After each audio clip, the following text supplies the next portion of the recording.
বর্তমানে বিশ্বের অন্যতম সেরা ফুটবলার ব্রাজিলিয়ান তারকা ভিনিসিয়াস জুনিয়র নিজের সামর্থ্যের প্রমাণ দিয়ে আছেন সেরাদের সেরার কাতারে, রয়েছেন কিংবদন্তি হওয়ার দৌড়ে। রিয়াল মাদ্রিদের সবচেয়ে বড় অস্ত্র বলা হয় তাকে। বর্তমানে এই রিয়াল মাদ্রিদ তারকার বাজার মূল্য 200 মিলিয়ন ইউরো। তবে গেল বেশ কিছুদিন ধরে গুঞ্জন চলছে এই তারকাকে নিজেদের ডেরায় বেড়াতে 1 বিলিয়ন ইউরো খরচ করতে রাজি সৌদি আরব। ফুটবল ইতিহাসে এর আগে এমন লোভনীয় প্রস্তাব দেওয়া হয়নি কোনো ফুটবলারকে। এমন খবর সামনে আসার পর ফুটবল বিশ্বে গুঞ্জন চলছে 24 বছর বয়সী এই তারকা কি সেই প্রস্তাবে সাড়া দেবেন?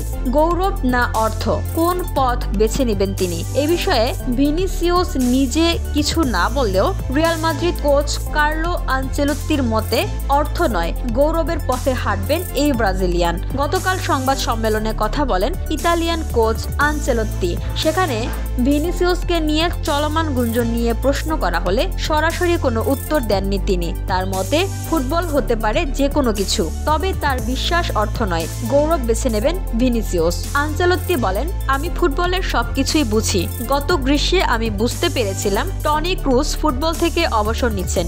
অনেকেই এটা বুঝতে পারেনি, কিন্তু আমি বুঝেছি। আমি সব বুঝি। আমার মনে হয় তিনি অর্থ নয়, গৌরব বেছে নেবেন। VOD Bangla news desk.